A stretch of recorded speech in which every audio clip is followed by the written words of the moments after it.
Before we begin, let me introduce myself. I am Oswaldo Adapta and I am studying a master's degree in material science at UNAM.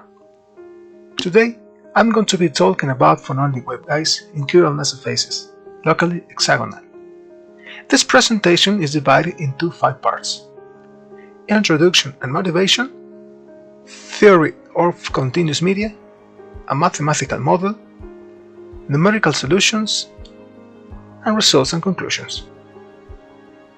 Cauchy and Poisson were the first to study wave propagation in elastic bodies. Indeed, they developed the fundamental equations for continuous media. During the following years, interest went up in investigating the propagation modes within an infinite rod with different cross-sections, called a waveguide, which transport energy and information. An important study was made in 1876 by Pochhammer. He developed a deep analysis on propagation modes for an isotropic cylindrical waveguide. As a result, he found a dispersion equation that led to the corresponding band structure. The band structure is important to understand the propagation modes that can be propagated along the waveguide. As an example, we can see 4 different modes for an isotropic beam. However, we have found that nature is more complicated than isotropic systems. For instance, biological material exhibits a chiral structure called mesophases. We can construct artificial chiral structures to imitate these mesophases based on the twisted plywood model by using sculpture thin films techniques. There are 2 concepts to understand how elastic waves are propagated in different media: stress and strain, and we can relate them through constitutive equations. A stress tensor consists of 9 components that completely define the state of stress at a point inside of material in the deformed state. Strain tensor is a mathematical approach to the description of the deformation of a solid body, in which the displacement of the material particles are assumed to be much smaller than any relevant dimension on the body. The stresses and strain inside a continuous elastic material are connected by a linear relationship that is mathematically similar to Hooke's law by a 4-order stiffness tensor that contains all information about the nature of the material. According to the principles of conservation of linear momentum, it is possible to obtain a generalization of second Newton's law in terms of the stress and strain, called Cauchy equation of motion. So, the Cauchy equation of motion and the constitutive equation are the fundamental equations to construct our model. The symmetry of a stress and strain tensor is useful to set them as hexavectors. In this way, we can visualize the stiff tensor as a matrix. On the other hand, chirality can be modeled by rigid rotation and forcing the helical axis to coincide with the r-coordinate. The rigid rotation affects the stiffness tensor, and after appropriate transformation, a stiffness tensor element depends on the r-coordinate. In this figure, we can see a schematic approach of our device under study. Therefore, the ingredients of our model are the next: plywood model and chirality as a rigid local rotation, dependence of the r-coordinate on the components of the stiffness tensor, Cauchy equation of motion, constitutive equation, and finally, the quasi-plane harmonic wave approximation. After appropriate algebraic manipulation, it is possible to find a system of coupled differential equations. The hexavector P is formed by elements of the displacement field and only 3 elements of the stress tensor. Our model is complete, and it can be considered any crystallographic symmetry because the 21 elements of a stiffness tensor are independent of each other.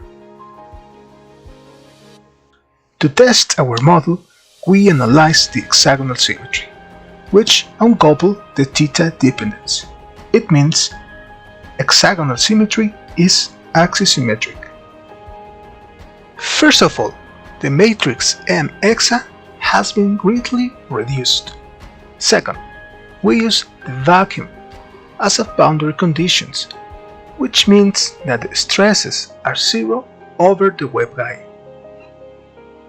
To solve this problem, we use the shooting method, which finds a set of propagation parameters, k as wave number and omega as angular frequency, which solve the system of differential equations, in this case locally hexagonal, and satisfy the boundary condition at the same time. It means that each point in the dispersion diagram is a particular solution of the system of differential equations that satisfies the boundary conditions. We need to make sure that the numerical routine is consistent with the analytic isotropic system and the reported results. So, we have built a bridge between isotropic and hexagonal system through a delta parameter in the stiffness elements. When delta is 0, the numerical routine reproduces the isotropic system. On the other hand, when delta is 1, the hexagonal system is reproduced. To obtain this band structure, we solve numerically for the isotropic system, which means delta is equals to 0. When we choose a particular value of frequency, we get 4 different values of wave number. So, for this frequency, we obtain a wave train that can be propagated within the waveguide. We notice for high frequency that group velocity is equals to phase velocity. In this numerical solution, we are also able to calculate the corresponding displacement and stress distribution, or the psi vector. And we observe graphically that boundary conditions are satisfied. To obtain chiral band structure, we solve numerically for hexagonal system while delta equals to 1. For this particular frequency, we obtain a wave train that can be propagated within the waveguide and the corresponding distribution. In this band structure, we observe that some branches are broken, like Q0, Q2, Q3, Q4, and Q9. This means that for some values, there is no real solution. Q0 has a slope equals to 0 before appearing. Q9 has infinite slope and disappears. These behaviors are usual for chiral media. When the slope of Q9 tends to infinity, so does the energy. Therefore, by the law of conservation of energy, the wave is reflected and cannot propagate. We observe that Q2 and Q4 branches presents band gaps. What's happening here? In these band gaps, the slopes tends to 0, and the values of k are purely imaginary. That's why they apparently disappear. If k is purely imaginary, the exponential will become purely real, and the wave cannot propagate. In this prohibited region, the waves are stationary. These properties are a kind of filter, and their application are enormous. Conclusion of this investigation are: we construct a general model to analyze the propagation modes for material symmetries and chirality within an elastic waveguide. We calculate isotropic band structure numerically, and we show that it corresponds with analytics results reported in the literature.